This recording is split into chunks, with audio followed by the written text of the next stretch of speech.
దేవునికి స్తోత్రం. హల్లెలూయా.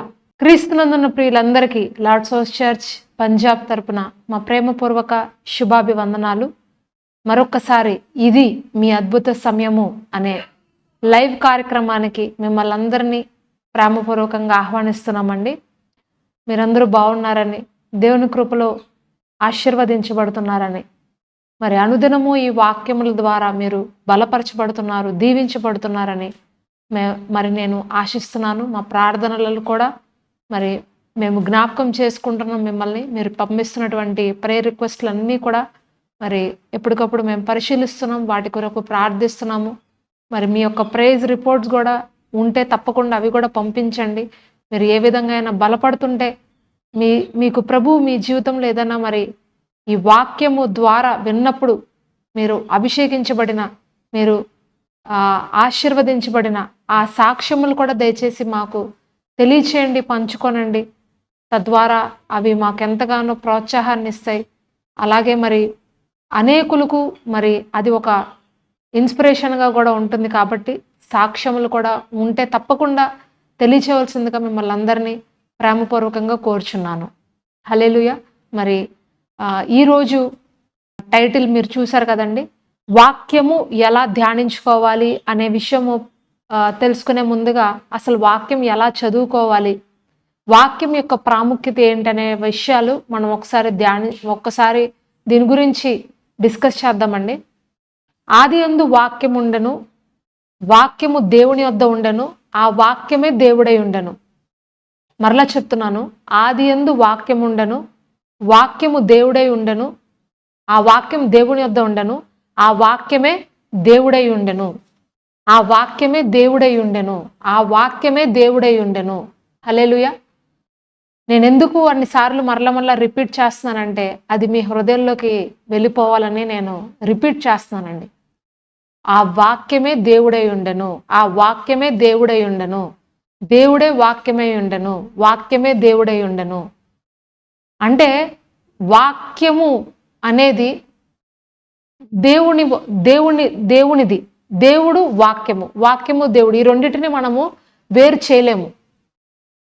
ఎవరైతే వాక్యాన్ని ప్రేమిస్తారో, ఎవరైతే వాక్యం పట్ల ఆసక్తి కలిగి ఉంటారో అటువంటి వారి వద్ద పరిశుద్ధాత్మ దేవుడు నివాసం చేస్తారు.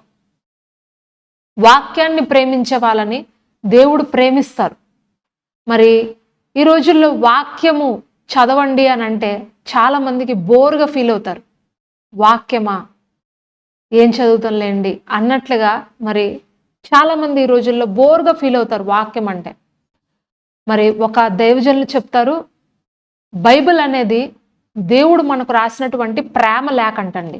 ఏంటండి? ప్రేమ లేఖ. సో మరి ఈ వాక్యము అనేది మనము ఎలా చదవాలంటే, నా యొక్క ప్రియుడు నా కోసం రాసినటువంటి ప్రేమ లేఖ అన్నట్టుగా మనం చదువుకోవాలి. ఎలా చదవాలండి? నా ప్రియుడు నా కోసం రాసినటువంటి ప్రేమ లేఖ, అందులో ఏముందా అని ఆసక్తిగా చదవాలి. అప్పుడు మనకు వాక్యం పైన ఆసక్తి కలుగుతుంది, ప్రేమ కలుగుతుంది.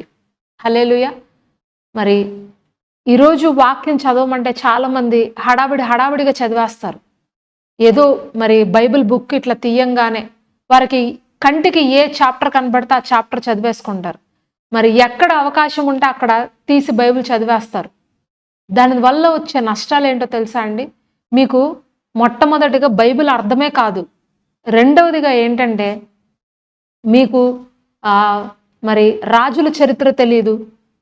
మరి ఒక వ్యక్తి ఎలా గొప్పవాడయ్యాడో, ఎలా ఆశీర్వదించబడ్డాడో, అతని వెనక ఉన్నటువంటి ఆ యొక్క దేవుని యొక్క ప్రణాళిక, ఆ దేవుడు అతనికి ఇచ్చినటువంటి ఆశీర్వాదాలు ఏంటో మీరు తెలుసుకోరు, మీకు అర్థం కాదు. మరి ఒక వ్యక్తి పతనం అయిపోతాడు. మరి ఆ వ్యక్తి పతనానికి వెనక ఉన్నటువంటి ఆ యొక్క లోపాలేంటి, ఆ లొసుగులేంటి, అతని బలహీనతలు ఏంటి అనే విషయం కూడా మీకు అర్థం కాదు. ఎందుకంటే బైబిల్ అక్కడక్కడ చదివే వాళ్ళకి బైబిల్లో క్షుణ్ణంగా ఏది తెలియదండి. మరి యేసుక్రీస్తు ప్రభు వారి యొక్క జనన మరణ పునరుద్ధానాల గురించి, తర్వాత ఆది అపోస్తలులు చేసినటువంటి గొప్ప కార్యాలు, మహత్కార్యాలు, సూచక్రియల గురించి, ఒక క్రైస్తవుడు తన యొక్క ఆధ్యాత్మిక జీవితాన్ని ఎలా బలపరుచుకోవాలనే విషయాల గురించి మరి రాబో ఉగ్రత ఎలా ఉంటుంది అనేటువంటి విషయాల గురించి మొత్తము క్రొత్త నిబంధనలో ఉంటుంది. మరి ఈ క్రొత్త నిబంధన చదివి ముగించిన వాళ్ళకు అది దాంట్లో ఉన్నటువంటి సంగతులు గుర్తిస్తారు తప్పితే అక్కడక్కడ చదివే వాళ్ళకి బైబిల్ అసలు అర్థం కాదండి.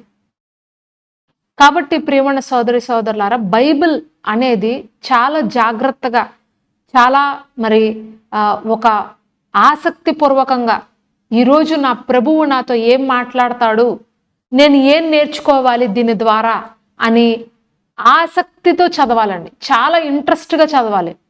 చూడండి, యవనస్తులు మరి ఫోన్లో మెసేజ్ ఏదన్నా వస్తే వారికి ఇష్టమైన వారు ప్రేమించే వ్యక్తులు వారికి ఏదన్నా మెసేజ్ చేస్తే మరలా అవి చదువుకుంటూ ఉంటారు.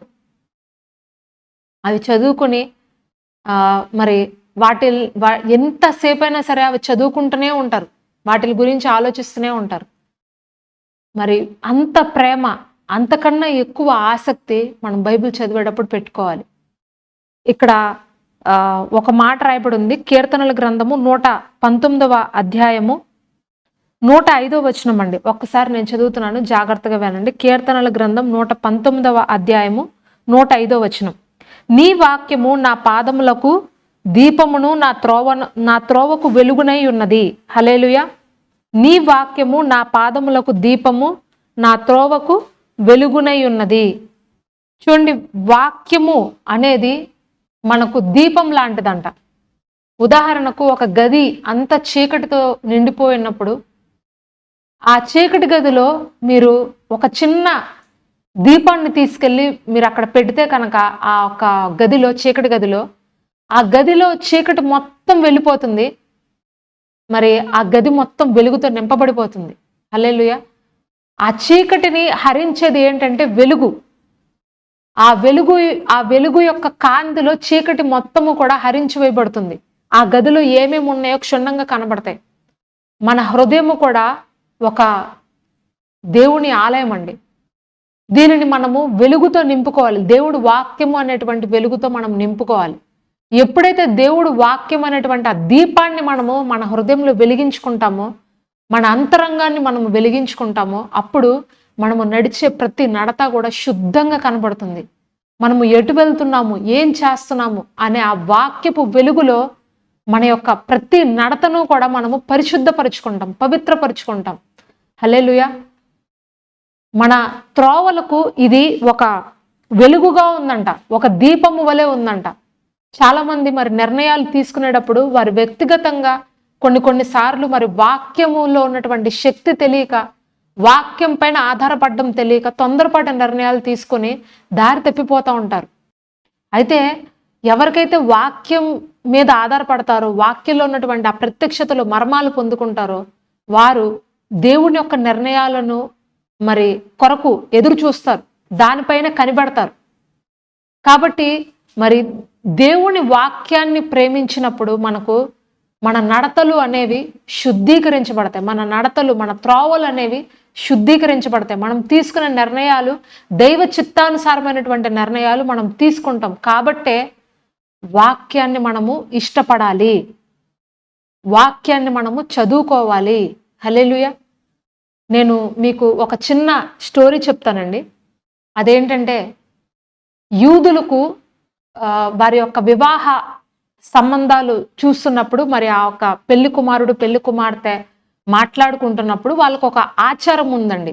ఆ ఆచారం ఏంటంటే, మరి పెళ్లి కుమారుడు పెళ్లి కుమార్తె ఒకరినొకరు చూసుకుని వారు ఇష్టపడిన తర్వాత, ఇరు కుటుంబాలకు సమ్మతం అయిపోయిన తర్వాత, ఆ పెళ్లి కొడుకు యొక్క తండ్రి ఉంటారు కదా, ఆ తండ్రి ఒక పుస్తకం తీసుకుంటారంట. ఒక పుస్తకం తీసుకుని అందులో మరి వారి వంశావళి మొత్తం రాస్తారంటండి. అంటే వారి యొక్క పితరులు, వారి ముత్తాతలు, తాతలు, జేజమ్మలు అందరి గురించి మరి దగ్గరగా మరి ఎన్ని తరాల గురించి రాస్తారో తెలియదు, కానీ వారి వంశావళులు మొత్తం రాస్తారంట మరి తండ్రి గారు, పెళ్లి కుమారుడు యొక్క తండ్రి గారు. మరి ఆ పెళ్లి కుమారుడి యొక్క తల్లి ఉంటుంది కదండి, ఆ పెళ్లి కుమారుడి యొక్క తల్లి ఏం రాస్తుందంటే, తన కుమారుడికి ఏమంటే ఇష్టమో, తన కుమారుడి యొక్క అభిరుచులు ఏంటో, తన కుమారుడు ఏం తింటాడో, మరి తన కుమారుడికి ఎలాంటి వస్తువులు ఇష్టమో ఇలాంటి తన కుమారుడి యొక్క ఇష్టాలన్నీ కూడా పెళ్లి కుమారుడి యొక్క తల్లి రాస్తుందంట పుస్తకంలో. మరి పెళ్లి కొడుకు యొక్క పెళ్లి కొడుకు కూడా రాయమని చెప్పి మరి ఆ బుక్ని ఇస్తారు. మరి ఆ పెళ్లి కొడుకుకి బుక్ ఇచ్చినప్పుడు ఆ పెళ్లి కొడుకు అంట ఏం రాస్తాడంటే, తన యొక్క కాబోయే భార్య కోసము, నేను నీకు పెళ్లి చేసుకున్న తర్వాత ఈ వస్తువు ఇస్తాను, నేను నీకు పెళ్లి చేసుకున్న తర్వాత నేను నిన్ను ఈ యొక్క చీర కొనిస్తాను, ఈ యొక్క ఆర్నమెంట్ కొనిస్తాను, లేకపోతే అది ఇస్తాను, ఇది ఇస్తాను అని చెప్పి చక్కగా మరి తన భార్యకి ఏం చెయ్యాలనుకుంటున్నాడో, తన భార్యకి ఏమేమి ఇవ్వాలనుకుంటున్నాడో, తన భార్యకు ఎలాంటి వస్తువులు తను ఏమేం చెయ్యాలనుకుంటున్నాడో అవన్నీ మరి పెళ్లి కుమారుడు రాస్తాడంట. రాసి ఆ పుస్తకాన్ని మరి పెళ్లి కుమార్తె యొక్క తల్లిదండ్రులకి ఇచ్చేస్తారు. హల్లెలూయా. మరి వీళ్ళ మధ్యలో ఒక ద్రాక్షరసం కూడా పెడతారంట. పెళ్లి కుమారుడు పెళ్లి కుమార్తె మధ్యలో ఒక ద్రాక్షరసం వేసి ఆ ద్రాక్షరసాన్ని పెళ్లి కుమారుడికి ఇచ్చినప్పుడు ఆ పెళ్లి కుమారుడు కొంచెం ద్రాక్షరసం తాగి అందులో తన యొక్క ఉంగరాన్ని ఆ ద్రాక్షరసంలో వేసేస్తాడు. వేసి మరి ఆ ద్రాక్షరసం యొక్క కప్పుని తిరిగి మరలా పెళ్లి కుమార్తెకి ఇస్తాడు. ఆ పెళ్లి కుమార్తెకి ఇచ్చినప్పుడు ఆ పెళ్లి కుమార్తె కూడా అదే పెళ్లి కుమారుడు తాగినటువంటి ఆ ద్రాక్షరసాన్ని తాగిన తర్వాత మరి ఆమె నోట్లోనికి ఆ ఉంగరం వెళ్తుందంట. వెళ్ళిపోయిన తర్వాత ఆ నోట్లో నుండి ఉంగరం తీసి మరి ఆ ఒక్క ఉంగరాన్ని పెళ్లి కుమారుడికి ఆమె తొడుగుతుంది. హల్లెలూయా. ఇప్పుడు దీనిలో ఉన్నటువంటి ఒక అర్థాన్ని, ఒక మర్మాన్ని నేను మీకు చెప్తానండి. బైబిల్లో కూడా మనకు మొట్టమొదటిగా వంశావళులు రాయబడతాయి. బైబిల్లో మనము సువార్తలు మీరు చూసినట్లయితే, దినవృత్తాంతాలు చూసినట్లయితే, రాజులు చూసినట్లయితే వంశావళులు రాస్తారు. ఆ తర్వాత మరి పెండ్లి కుమారుడు అంటే ప్రభువైన యేసుక్రీస్తు వారి యొక్క ఇష్టాలన్నీ రాయబడి ఉంటాయి.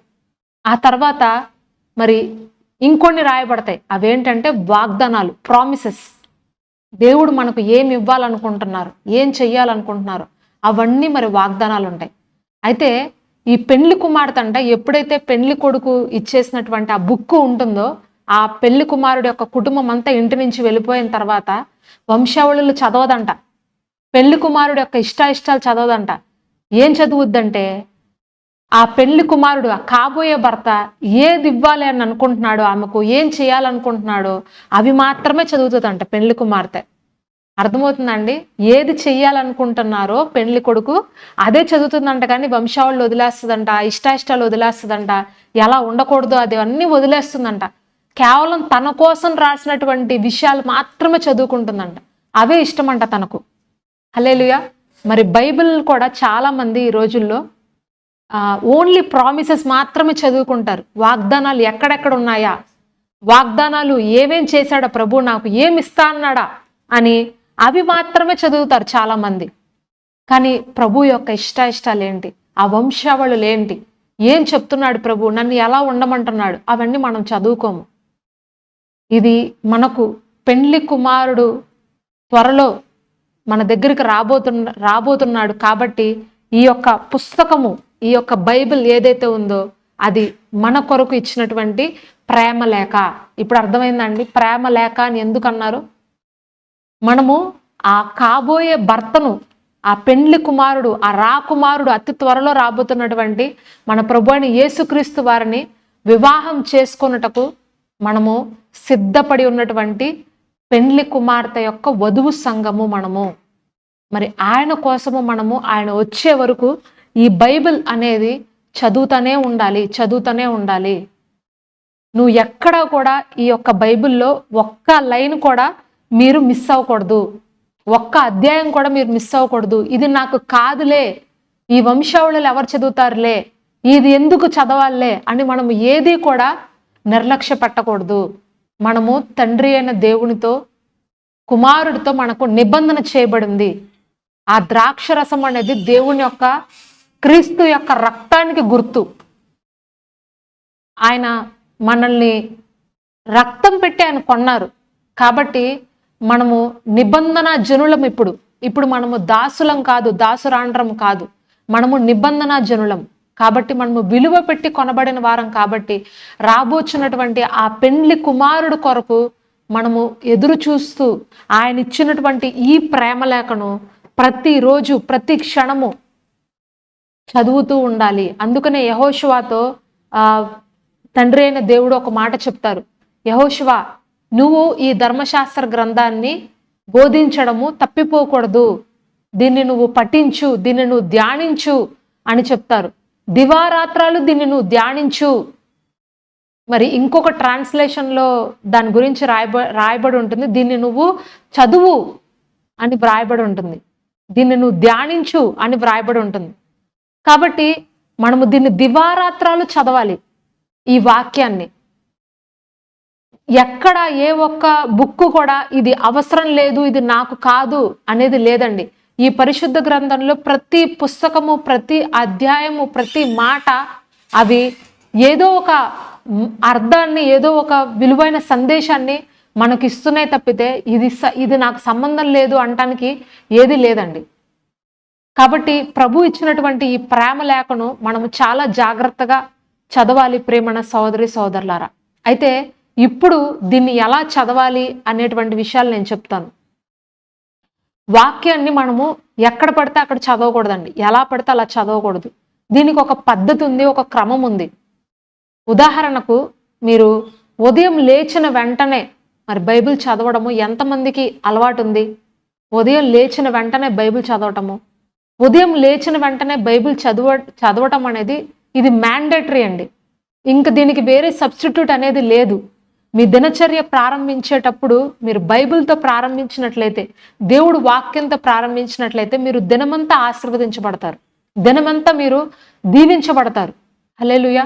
కాబట్టి మరి దేవుని వాక్యముతో మీరు దినచర్య ప్రారంభించడము అనేది చాలా మంచి పద్ధతి. మీరు ఉదయకాలమే మీరు 7 గంటలు 8 గంటలు పడుకునే వారైతే కనుక 1 గంట నిద్ర త్యాగం చేసి దేవుని సన్నిధిలో కూర్చొని మరి 1 అరగంట ప్రార్థన చేసుకుని ఇంకొక అరగంట వాక్యం చదువుకోవడానికి దయచేసి కేటాయించండి. మీరు రోజుకి ఒక 10 అధ్యాయాలు అనేది మీరు ఒక షెడ్యూల్ లాగా పెట్టుకోండి. రోజుకి నేను 10 అధ్యాయాలు చదువుతాను అని ఒక షెడ్యూల్ వేసుకోండి. దానికోసం ఉదయం 5 అధ్యాయాలు, రాత్రి 5 అధ్యాయాలు. వీలైతే మధ్యలో మీకు అవకాశం దొరికితే మధ్యాహ్న కాల సమయాన్ని కూడా మీరు యూటిలైజ్ చేసుకోవచ్చు. అయితే నేను సాధారణంగా అందరికీ అనుకూలంగా ఉండే పరిస్థితుల గురించి నేను మాట్లాడుతున్నాను. 3 పూట్ల చదివిన వారు మరింత ధన్యులు. మరి ఉదయకాలము వీలైతే మీరు క్రొత్త నిబంధన ప్రారంభించండి. క్రొత్త నిబంధన ఎలా ప్రారంభించాలంటే మత్తయి సువార్తలో 5 అధ్యాయాలతో ప్రారంభించండి మొట్టమొదటిగా. మరి ఈ రోజు మీరు 5 అధ్యాయాలు చదివితే మరుసటి రోజు ఉదయము, అంటే మరొక రోజు ఉదయము 6వ అధ్యాయం నుంచి మరలా ఇంకొక 5 అధ్యాయాలు, అలాగా మీరు ఒక 8-9 రోజుల్లో మీరు, లేదంటే ఒక 10 రోజుల్లో మత్తయి సువార్త పూర్తిగా చదివేసిన వారు అవుతారు. మరి ఎప్పుడైతే మత్తయి సువార్త అయిపోతుందో మార్కు సువార్తలోకి వెళ్ళండి. మార్కు సువార్తలో కూడా సేమ్ అలాగే రిపీట్ చేయండి. 5 చాప్టర్స్ అలా ప్రతిరోజు కూడా ఒక షెడ్యూల్ వేసుకొని బైబిల్ గ్రంథాన్ని పఠించండి. ఇక రాత్రి కుటుంబ ప్రార్థన చేసేటప్పుడు మీరు మీ భర్త లేదా మీరు మీ భార్య కూర్చుని కుటుంబ ప్రార్థన చేస్తున్నప్పుడు, మీ పిల్లలతో కలిసి చదువుతున్నప్పుడు పాత నిబంధన పెట్టుకోండి. పాత నిబంధనలో కూడా అంతే, సేమ్ ఆది కాండంతో ప్రారంభించండి. ఆది కాండంలో ఒక 5 అధ్యాయాలు, మరలా ఇంకొక 5 అధ్యాయాలు, మరలా ఇంకొక 5 అధ్యాయాలు, అలా ఆది కాండం అంతా అయిపోయిన తర్వాత మీరు నిర్గమకాండంలోకి వెళ్ళండి. నిర్గమకాండం తర్వాత లేవియా తర్వాత సంఖ్య, అలాగా ఒక క్రమ పద్ధతిలో బైబిల్ చదువుకుంటూ వెళ్ళండి. ఈ విధంగా మీరు రోజుకి 10 అధ్యాయాలు చొప్పున చదివితే 6 నెలలలో ఖచ్చితంగా బైబిల్ అనేది కంప్లీట్ చేసేస్తారండి. ఈ విధంగా చదవడం కనుక కరెక్ట్గా ప్రారంభిస్తే, ఒక క్రమ పద్ధతిలో ప్రారంభిస్తే బైబిల్ చదవటం, మీరు సంవత్సరంలో 2 సార్లు బైబిల్ చదివి ముగించిన వారు అవుతారు. హల్లెలూయా. మరి కీర్తనల గ్రంథము, సామెతల గ్రంథము అనేది మీరు పొద్దున్న కానీ, సాయంత్రం కానీ, లేదా రాత్రి కానీ ఏదో ఒక సమయంలో కీర్తనల గ్రంథం కూడా చదవచ్చు. కీర్తనల గ్రంథము అనేది ప్రతిరోజు చదవడం మంచిదండి. కీర్తనల గ్రంథం ఎందుకు చదవమంటున్నానంటే ఇవన్నీ కూడా ప్రార్థనలు. కీర్తనలలో అన్నిట్లో కూడా ప్రార్థనలు ఉన్నాయి. మీకు ప్రార్థన చేయడం సరిగా తెలియకపోతే ప్రార్థన ఎలా చేయాలి, దేవుణ్ణి ఎలా స్తుతించాలి, దేవునితో ఎలా మాట్లాడుకోవాలి అనేటువంటి విషయాలు కనుక మీకు తెలియకపోతే కీర్తనల గ్రంథం అనేది చాలా సహాయపడుతుంది. కాబట్టి కీర్తనల గ్రంథము నిర్లక్ష్య పట్టద్దు. సామెతల గ్రంథం కూడా అదే రీతిగా చదవండి. మరి నెలకు మనకు 31 రోజులు ఉంటాయి కాబట్టి ప్రతిరోజు ఒక అధ్యాయాన్ని తీసి చదువుకోండి. సామెతల్లో కూడా సామెతలు చదవటం వల్ల మనకు జ్ఞానము, వివేచన కలిగినటువంటి ఆత్మ వస్తుంది. ఎలా నడుచుకోవాలో మనకు అర్థమవుతుంది. కాబట్టి సామెతలు అనేది ప్రతిరోజు ఒక అధ్యాయం చదవడము అలవాటు చేసుకోండి. హల్లెలూయా. మరి ఈ విధంగా వాక్యాన్ని మనము చదవటము అనేది ఒక క్రమ పద్ధతిలో కనుక ప్రారంభిస్తే, ఒక పద్ధతి ప్రకారం ప్రారంభిస్తే మీరు ఖచ్చితంగా బైబిల్ అనేది కంప్లీట్ చేసిన వారు అవుతారు. అక్కడక్కడ చదవద్దు దయచేసి ప్రేమ సోదరి సోదరులారా. ఒక ఆర్డర్లో చదవండి, ఒక క్రమంలో చదవండి. అది మీ ఆధ్యాత్మిక జీవితాలకి ఎంతగానో ఆశీర్వాదకరంగా ఉంటుంది. మీరు బహుశా ఇప్పటి వరకు ఎక్కడ పడితే అక్కడ చదువుతూ మీ యొక్క సమయాన్ని మీరు వృధా చేసేసుకున్నారేమో. మరి ఇక్కడి నుంచి ఒక షెడ్యూల్ వేసుకుని ఒక క్రమ పద్ధతిలో చదువుకోండి. అప్పుడు మీకు చక్కగా అర్థమవుతుంది. తర్వాత బైబిల్ చదివేటప్పుడు ఒక పుస్తకం కానీ ఒక డైరీ కానీ పెట్టుకోవడము అలవాటు చేసుకోండి. ప్రతిరోజు మరి వాక్యం చదివేటప్పుడు ప్రభు మీతో ఖచ్చితంగా మాట్లాడతారు. ఏదో ఒక సందర్భంలో ప్రభు మీతో మాట్లాడతారు. మాట్లాడుతున్నప్పుడు వెంటనే అది అండర్లైన్ చేసుకుని మరి డేట్ వేసుకుని ఈరోజు ప్రభు నాతో మాట్లాడారు, ఈ వాగ్దానం నాకు ఇచ్చారు, ఇది సరి చేసుకోమన్నారు, ఇక్కడ నన్ను గద్దించారు, ఇక్కడ నన్ను హెచ్చరించారు, ఈ యొక్క వ్యక్తితో నేను క్షమాపణ చెప్పాలి, ఈ యొక్క వ్యక్తితో నేను సమాధాన పడాలి, ఈ వ్యక్తికి నేను సహాయం చెయ్యాలి అనేటువంటి అనేకమైనటువంటి విషయాలు మీకు బైబిల్లో ఉన్నటువంటి వాక్యాల ద్వారా వినిపిస్తుందండి. మీకు ఒక విషయం చెప్తాను. ప్రభువైన యేసుక్రీస్తు వారే వాక్యం కదా. ఆయన నోట్లో ఎంతో వాక్యం ఉంది.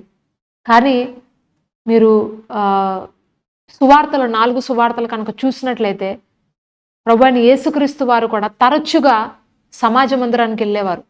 ఎందుకంటే ఆయన లేఖనాలను మరి చదువుటకు, అభ్యసించుటకు ఆయన సమాజ మందిరానికి వెళ్ళేవారంట. అక్కడికి వెళ్ళి మరి ఆయన ఏ అంశం ద్వారా ప్రజలతో మాట్లాడారో ఆ అంశం తీసి ప్రజలకు వివరించేవారు. హల్లెలూయా. కాబట్టి మరి ప్రభువైన యేసుక్రీస్తు వారే వాక్యాన్ని చదువుతున్నప్పుడు మనం ఎందుకు చదవకూడదు?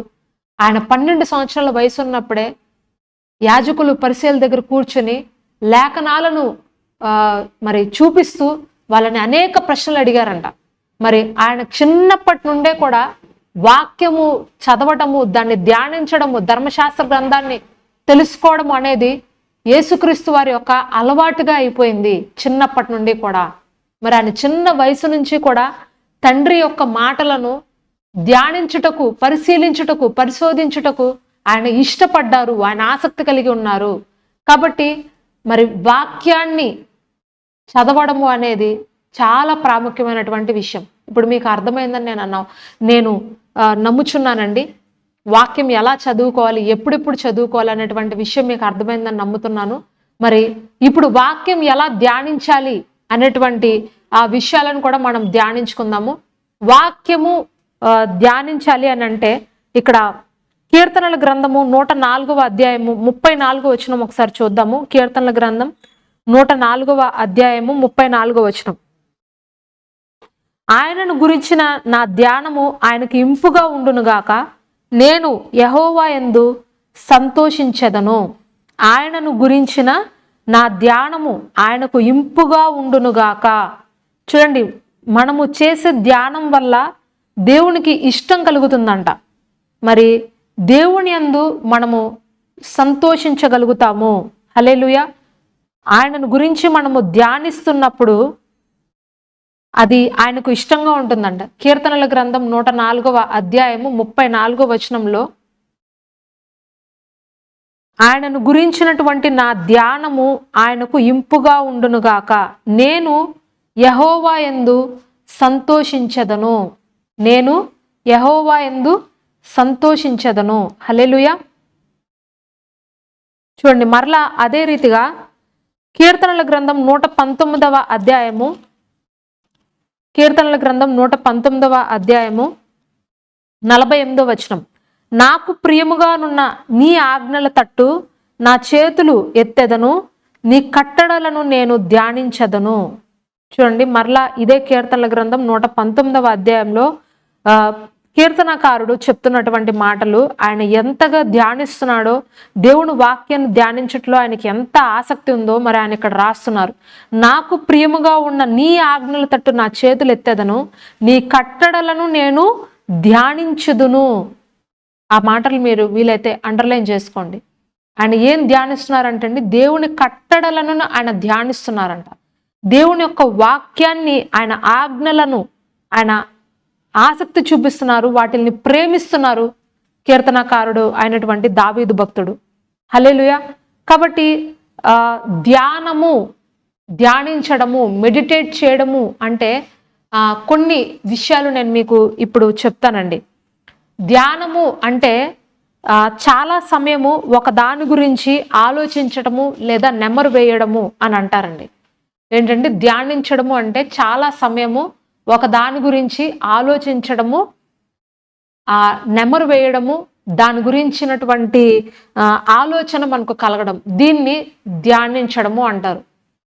ఇప్పుడు మీరు ఒక వాక్యము చదువుతూ ఉన్నప్పుడు, ఇప్పుడు నేను ఈ మాటలు చెప్తున్నాను కదా, నీ వాక్యము నా పాదములకు దీపము, నా త్రోవలకు ఇది వెలుగు అని నేను ప్రకటించాను కదా.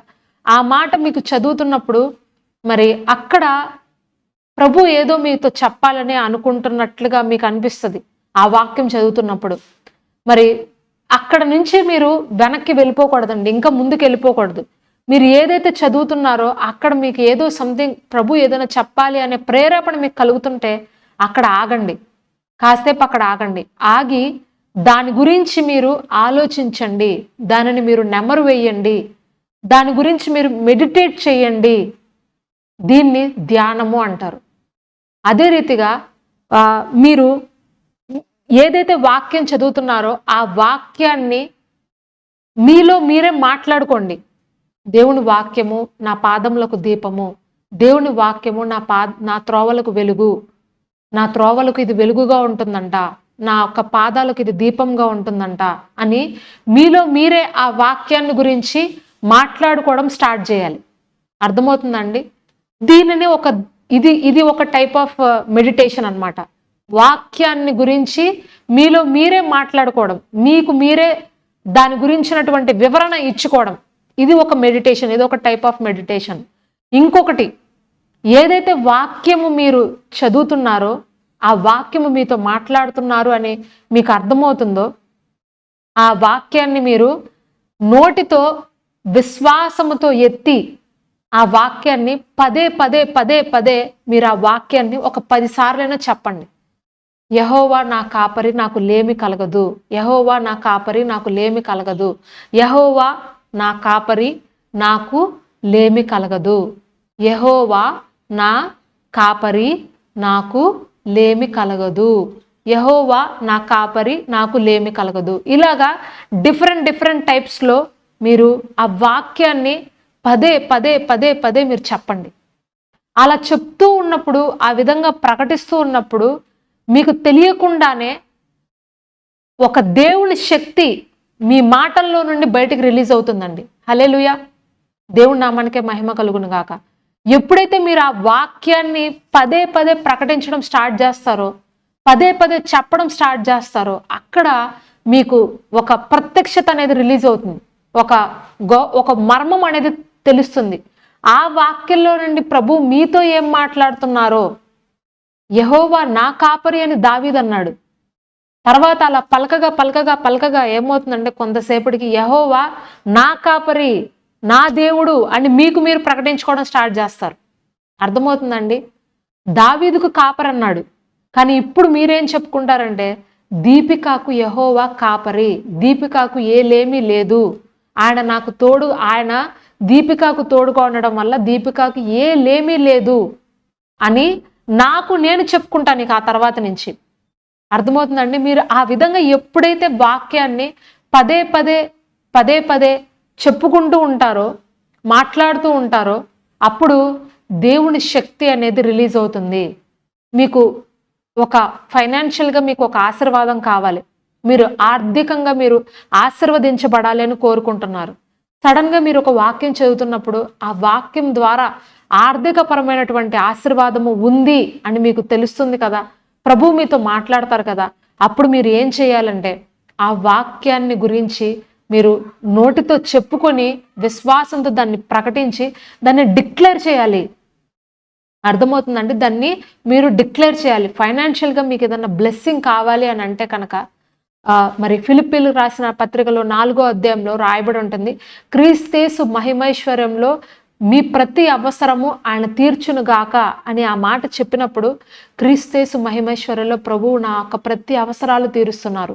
క్రీస్తేసు మహిమైశ్వర్యంలో ప్రభువు నా ప్రతి అవసరాలు తీరుస్తున్నారు. నా ప్రతి అవసరాలు తీరుస్తున్నారు. నా ప్రతి ఒక్క ఖర్చుని ఆయన తీరుస్తున్నారు. నా ప్రతి అప్పును ఆయన తీరుస్తున్నారు. నా ప్రతి బంధకం నుంచి ఆయన నన్ను విడిపిస్తున్నారు. ఇలాగా మీరు ఆ మాటను పదే పదే పదే పదే మీరు డిక్లేర్ చేయండి. హల్లెలూయా. మీరు ఆ మాటను చెప్తుంటే చెప్తుంటే చెప్తుంటే చెప్తుంటే దేవుని యొక్క ఆశీర్వాదము అనేది అక్కడ రిలీజ్ అయిపోతుందండి. హల్లెలూయా. మీరు కొన్ని ఆత్మీయ ప్రపంచం ఉంటుంది, అక్కడ కొన్ని దురాత్మ శక్తులు అనేవి పనిచేస్తాయి. అవి ఏం చేస్తాయంటే మీ ఆశీర్వాదాన్ని మీ జీవితంలో పని చేయకుండా, అది తెరవనివ్వకుండా ఆ దురాత్మ శక్తులు అనేవి మూసేస్తాయి. కాబట్టి వాటిని తెరవాలి అంటే, వాటిని ఓపెన్ చేయాలంటే మీరు విశ్వాసంతో ఆ వాక్యాన్ని మీరు తీసుకొని మీ నోట్లోనికి దాన్ని మీరు ప్రకటించాలి. హల్లెలూయా. ఇక్కడ దావీదు అదే చెప్తున్నాడు, నేను నీ వాక్యాన్ని ధ్యానిస్తున్నప్పుడు అది నీకు ఇంపుగా ఉంది, ఇష్టంగా ఉంది అని చెప్తున్నాడు. మనం ఎప్పుడైతే దేవుని వాక్యాన్ని నోటితో పదే పదే చెప్పడము విశ్వాసంతో స్టార్ట్ చేస్తామో అది నీ జీవితంలో ఒక ఆశీర్వాదాన్ని రిలీజ్ చేస్తుంది. అది దేవుని యొక్క ఆ ఒక దేవుని వద్ద నుండి వస్తున్నటువంటి ఆ ఒక గొప్ప మేలు ఏదైతే ఉందో దానిని తెరుస్తుంది. వాక్యము నీలో, నీ యొద్ద, నీ హృదయంలో, నీ నోటిలో ఉంది అని రోమీలు రాసిన పత్రికలో రాయబడి ఉంటుంది. మనకి వాక్యము దేవుడు మన నోట్లోనే పెట్టాడు, మన హృదయంలోనే పెట్టాడు. అది తీసుకుని మనం నోటితో ప్రకటించినప్పుడు, ఆ వాక్యాన్ని విత్తినప్పుడు అది ఫలిస్తుందండి. హల్లెలూయా. మరి ఇంకొక రకమైనటువంటి మెడిటేషన్ ఏంటంటే, మీరు ఒకవేళ సేవకులైతే కనుక, మీరు సేవ చేసేవారైతే కనుక మీరు ఎలా మెడిటేట్ చేయాలంటే, ఒక వేచి ఉండు, వెయిట్ చెయ్యి అని చెప్పి వాక్యం ఏదన్నా వచ్చిందంటే ఆ వెయిటింగ్ అనేటువంటి విషయాన్ని అనేక ట్రాన్స్లేషన్స్లో ఏ విధంగా మరి వ్రాయబడింది అనేది మనము చెక్ చేసుకోవాలండి. వెయిటింగ్ అనే మాటకు హిబ్రూలో ఎలాగుంటుంది, గ్రీకులో ఎలా ఉంటుంది, తర్వాత మరి రకరకాలైనటువంటి ట్రాన్స్లేషన్స్లో ఎలాగ రాయబడి ఉంటుంది. ఈ యొక్క ట్రాన్స్లేషన్స్ అన్నీ కూడా మనము ఒక 5-6 బైబిల్స్ పక్కన పెట్టుకొని ఒక్కొక్కళ్ళు ఒక్కొక్క విధానంలో ట్రాన్స్లేషన్ చేశారు మాటలను. కాబట్టి మనము ప్రతి మాటను కూడా ధ్యానించాలి. పరిశుద్ధాత్మ దేవుని యొక్క సహాయంతో ఆ వెయిట్ అనే పదానికి వెనకున్నటువంటి ఆ యొక్క ప్రత్యక్షతను మనము రీసెర్చ్ చేయాలి, తెలుసుకోవాలి. హల్లెలూయా. మీరు మోకాళ్ళ మీద ఉండి ప్రార్థన చేసి, ప్రభువా దీనిలో ఉన్నటువంటి మర్మాన్ని చెప్పయ్యా, దీనిలో ఉన్నటువంటి ఆ యొక్క వెనకున్నటువంటి ఆ గూఢమైనటువంటి సత్యాన్ని నాకు చెప్పు ప్రభువా అని మీరు అడిగినట్టయితే ఆ వెయిటింగ్ అనేటువంటి ఆ మాటలో ఉన్న అర్థాన్ని పరిశుద్ధాత్మ దేవుడు మీకు రివీల్ చేస్తారు. హల్లెలూయా. అర్థమవుతుందండి? కొన్ని ట్రాన్స్లేషన్స్లో వెయిటింగ్ అని అంటే ఎలా రాయబడి ఉంటుందంటే, నువ్వు నా మీద ఆధారపడు, నువ్వు నాకు అంటి పెట్టుకుని ఉండు, నువ్వు నాతోనే ఉండు అని ఈ విధంగా వెయిటింగ్కి రాయబడి ఉంటుంది. మామూలుగా మనము వెయిటింగ్ అని అంటే వేచి ఉండు అనే స్ట్రైట్ వర్డ్లో మనము అర్థం చేసుకుంటాం. కానీ మరి హిబ్రూలో కానీ గ్రీకులో కానీ ఎలాగ రాశారంటే, దాన్ని తర్జుమా చేశారంటే, నా మీద నువ్వు ఆధారపడు, నన్ను అంటుకుని ఉండు అని రాశారు. చూసారా ఎంత వేరియేషన్ ఉందో వెయిటింగ్ అనే మాటకు. మనము మామూలుగా చదివేదానికి అసలు వర్డ్లో ఆ హిబ్రూలో చూసిన దానికి ఎంత మరి డిఫరెన్స్ ఉందో మనం గమనించవచ్చు. కాబట్టి మరి వాక్యాన్ని మనం మెడిటేషన్ చేస్తున్నప్పుడు ఒక సమయాన్ని మీరు కేటాయించుకోండి. వాక్యము చదవడము, మెడిటేషను అనేది ఒకేసారి చేయొద్దు. మీకు ఫ్రీగా ఉన్న టైంలో, మీకు ఖాళీగా ఉన్న సమయాల్లో వాక్యాన్ని ధ్యానించుకోవడానికి ఒక గంట కానీ లేదా ఒక 2 గంటలు కానీ మీరు టైంని పెట్టుకుని కేవలం మెడిటేషన్ కోసమే మీరు ఆ సమయాన్ని వెచ్చించండి. హల్లెలూయా. మేము జాబ్స్కి వెళ్ళిపోతామండి, మాకు అంత టైం ఎక్కడ ఉంటుందండి అని అంటారేమో. మీకు సమయం దొరికినప్పుడు, మీకు డేలో 24 అవర్స్ ప్రభు మనకి ఇచ్చారండి. మీకు నిజంగా ఆసక్తి ఉంటే, మీకు నిజంగా దేవుని వాక్యం పట్ల అంత ఆకలి ఉంటే ఏదో ఒక టైంలో మీరు కూర్చుని ఆ వాక్యాన్ని మెడిటేట్ చేస్తారు మీరు. హల్లెలూయా. దేవుని వాక్యాన్ని మనం ఎంత మెడిటేట్ చేస్తామో, ఎంతగా దాన్ని పలుకుతామో, ఎంతగా మన నోటితో మనం చెప్తామో అంతగా దేవుని ఆశీర్వాదాలు అనేవి మన జీవితంలో రిలీజ్ అయిపోతాయండి. కొన్నిసార్లు మనం ఎంత ప్రయత్నించినా ఆ ఓపెన్ కాని ఆశీర్వాదము ఒక ప్రత్యక్షతతో మనము ఒప్పుకున్నప్పుడు అది రిలీజ్ అవుతుంది. హన్న చాలాసార్లు నాకు బిడ్డలు నివ్వు అని అడిగిందంట. చాలాసార్లు అడిగింది.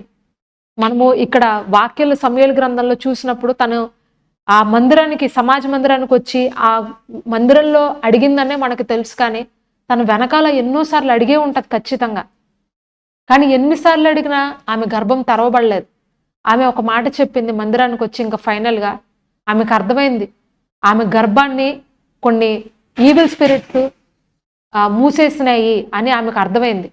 అందుకనే ఆమె వచ్చి ఏం చెప్పిందంటే, మందిరానికి వచ్చి డైరెక్ట్గా, నువ్వు కనుక నాకు బిడ్డనిస్తే ఆ బిడ్డని నేను నీకు ఇస్తాను, నీ మందిరంలో ఉంచుతాను అని ఆమె ఎప్పుడైతే ప్రమాణం చేసుకుందో ఆ క్షణంలోనే ఆమె గర్భద్వారాలు తెరవబడ్డనే. హల్లెలూయా. మనము ప్రార్థన చేసేటప్పుడు, మనము వాక్యాన్ని ధ్యానిస్తున్నప్పుడు ప్రభువు వారు మనకు ఆత్మీయ నేత్రాలు తెలుస్తారండి. మనము ఆ వాక్యాన్ని మెడిటేట్ చేస్తున్నప్పుడు, దాని గురించి లోతుగా తవ్వుతున్నప్పుడు అనేకమైనటువంటి ప్రత్యక్షతలు మనకి బయటికి వస్తాయి. నువ్వు ఎలా ప్రార్థన చేయాలో ప్రభు నీకు నేర్పిస్తారు. ఏం చెబితే నీ యొక్క ప్రాబ్లం సాల్వ్ అవుతుంది అనేటువంటి విషయాన్ని ప్రభు నీకు చెప్తారు. ఎలా నువ్వు దాన్ని ఆ ఒక్క సమస్యలో నుండి బయటకు పడాలో నీకు జ్ఞానం ఇస్తారు. నీకు ఆ ఒక శోధన సమయంలో నుండి ఏ విధంగా తప్పించుకోవాలనేటువంటి ఆ జ్ఞానము ఎక్కడ దొరుకుతుందంటే వాక్య ధ్యానంలో దొరుకుతుంది. వాక్యాన్ని చదువుతున్నప్పుడు మీకు అర్థమవుతుంది. మీరు ఎంతగా మరి దాని విషయంలో మీరు ఇంట్రెస్ట్ చూపిస్తారో, ఎంతగా దానిపైన ప్రేమ పెట్టుకుంటారో దేవుడు వాక్యం పైన, అంతగా ప్రభు మీతో మాట్లాడతారండి. మరి ఇక్కడ మార్కు సువార్త 4వ అధ్యాయము 33-34 వచనాల్లో ఒక మాట ఉందండి, చూడండి. అది ఒక్కటి చదివి నేను ఈ సందేశాన్ని ముగిస్తాను. మార్కు సువార్త 4వ అధ్యాయము 33-34 వచనాలు.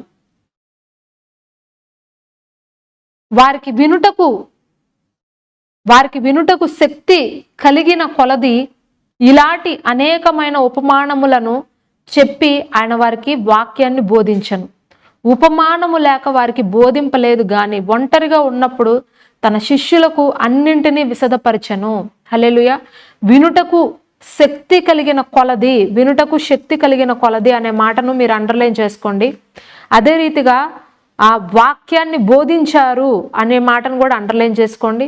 ఇంకోటి, ఒంటరిగా ఉన్నప్పుడు ఏంటండి అసలైన మాట, ఒంటరిగా ఉన్నప్పుడు తన శిష్యులకు అన్నింటినీ విశదపరిచాడంట. హల్లెలూయా. ఎప్పుడు, ఏ సమయంలో నుండి? అందరి మధ్యలో ఉన్నప్పుడా, మరి హడావిడిగా ఉన్నప్పుడా, ఉద్యోగంలో ఉన్నప్పుడా, గొడవల్లో ఉన్నప్పుడా, లేకపోతే ఏడుస్తూ ఉన్నప్పుడా? ఎప్పుడు విశదపరిచాడంటండి ప్రభువు శిష్యులకు? ఆయన విశదపరిచింది ఎప్పుడంటే ఒంటరిగా ఉన్నప్పుడు అన్ని విశదపరిచాడంట. ప్రతి దానిని విశదపరిచాడంట. రహస్యమైనది ఏదియూ లేదు, మరుగైనది ఏదియూ లేదు, అన్నియు తేటగా బయలుపరచబడును అని వాక్యం సెలవిస్తుంది. రహస్యాలు ఏది దేవుడు పెట్టుకోడండి.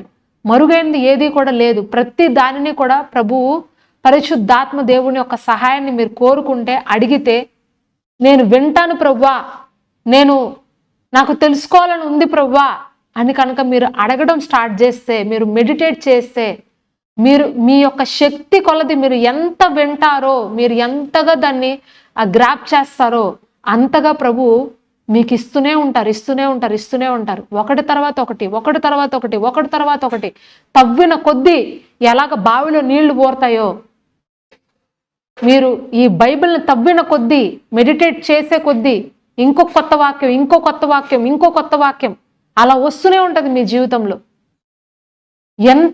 ఎంతమంది ప్రీచర్స్, ఎంతమంది గొప్ప గొప్ప ప్రవక్తలు, అభిషేకించబడిన వారు వచ్చి బైబిల్ ఇన్ని సంవత్సరాల నుంచి బోధిస్తున్నా ఇంకా కొత్త రహస్యాలు, ఇంకా కొత్త ప్రత్యక్షతలు ఇంకా ప్రభు చెప్తూనే ఉన్నారు.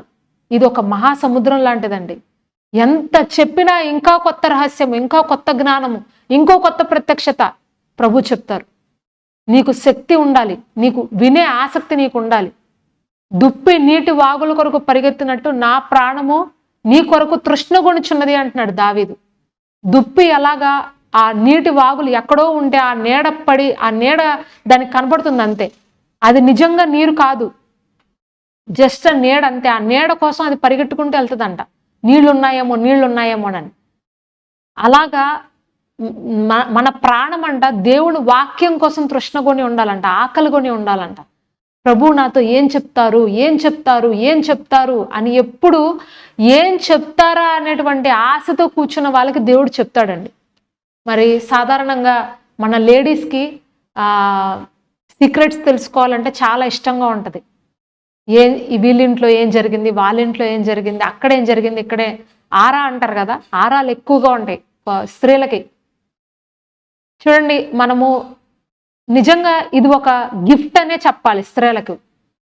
మరి పురుషులు అంతగా పట్టించుకోరు, అక్కడక్కడ ఏం జరుగుతున్నాయి ఏంటి అనేది అంత వాళ్ళకి ఇంట్రెస్ట్ ఉండదు. కానీ స్త్రీకి ఎలా ఉంటుందంటే వాళ్ళ విషయాలు, వీళ్ళ విషయాలు, వీళ్ళ మర్మాలు, వాళ్ళ మర్మాలు అన్ని తెలుసుకోవాలని అనుకుంటారు స్త్రీలు. అయితే ప్రభు చెప్తున్నారు, నీకు ఆ ఆసక్తి దేంట్లో ఉండాలంటే, ఆ ఒక్క వరమును నువ్వు దేంట్లో వాడాలంటే దేవుడి వాక్యంలో ఉన్న మర్మాలు, ఆ సీక్రెట్స్ని తెలుసుకోవడానికి నీ టైంని నువ్వు స్పెండ్ చేయాలి. మరియ గురించి ప్రభు చెప్పారు, మరియ ఉత్తమమైనది ఎంచుకుంది, ఇంకా ఆమె ఎద్ద నుండి అది ఎప్పటికీ తీసివేయబడదు. హల్లెలూయా. మరియ ఉత్తమమైనది ఎంచుకుంది ఏంటంటే దేవుడు పాదాల దగ్గర కూర్చోవడం. ఈరోజు నువ్వు దేవుడు పాదాల దగ్గర కూర్చోవడానికి నీ సమయాన్ని వెచ్చిస్తే, నీ యొక్క నిద్రను నువ్వు సాక్రిఫైస్ చేసుకుంటే, నీ తిండిని నువ్వు సాక్రిఫైస్ చేసుకుంటే, నీ యొక్క సంతోషాలు, నీ లాభాలు, నీ భోగములు, నీ యొక్క ఏవైతే నీకు ఇష్టాలు కలిగి ఉన్నాయో వాటిని నువ్వు సాక్రిఫైస్ చేస్తే దేవుడు నీకు గొప్ప సంగతులు చెప్తాడు, అత్యున్నతమైనటువంటి స్థానంలో నిన్ను కూర్చోపెడతాడు. సాక్రిఫైస్ లేకుండా, త్యాగము లేకుండా, విడిచిపెట్టకుండా దేవుని దగ్గర నుండి నువ్వు ఏది పొందుకోలేవు. అర్థమవుతుందండి? సాక్రిఫైస్ అనేది చాలా చాలా చాలా చాలా ఇంపార్టెంట్. సాక్రిఫైస్ లేకుండా కిరీటం లేదు, సమర్పణ లేకుండా దేవుని ఆశీర్వాదం రాదు, సమయాన్ని వెచ్చించకుండా కృపా వరాలు నువ్వు పొందుకోలేవు, సమయము గడపకుండా దేవునితో దేవుని యొక్క ఆ ఒక ఆశీర్వాదపు స్థితిలోనికి నువ్వు వెళ్ళలేవు. మీరు ఎంత వాక్యం విన్నా, యూట్యూబ్లో వినొచ్చు, టీవీలో వినొచ్చు, చర్చిలోకి వెళ్ళి వినొచ్చు, మీరు విన్న వాక్యము క్రియల్లో ఫలించాలి అంటే అది మెడిటేషన్నే దానికి సొల్యూషన్. వాక్యాన్ని మెడిటేట్ చేయాలి. మీరు ఎప్పుడైతే వాక్యాన్ని చదువుతారో, మెడిటేట్ చేస్తారో, ఆ విన్న వాక్యము అనేది మీ జీవితాల్లో క్రియ చేయడం ప్రారంభిస్తుంది. విన్న వాక్యం అనేది మీ జీవితాల్లో ఫలించడము ప్రారంభిస్తుంది. వినుట వల్ల విశ్వాసం కలుగును, వినుట క్రీస్తు మాట వల్ల కలుగునని వాక్యం రాయబడింది. నువ్వు వినడం వల్ల విశ్వాసం కలుగుతుంది, కానీ క్రియలు ఎక్కడి నుండి ప్రారంభమవుతాయంటే వాక్యాన్ని చదవడం ద్వారా ప్రారంభమవుతాయి. క్రియలు లేని విశ్వాసం వ్యర్థము అని అంటున్నాడు. కాబట్టి మీకు విశ్వాసము ఉన్న క్రియలు లేకపోతే వ్యర్థమే, మీకు క్రియలున్న విశ్వాసం లేకపోతే వ్యర్థమే. ఈ రెండు అనేది మనము సమపాళ్ళలో ఉంచుకోవాలి. వాక్యము అనేటువంటి అద్దంలో ప్రతిరోజు మనల్ని మనం సరి చేసుకోవాలి. నేను మీకు చెప్పినట్లుగా మీరు ధ్యానించండి, వాక్యాన్ని మరల పలకండి, వాక్యాన్ని మీతో మీరే చెప్పుకోండి.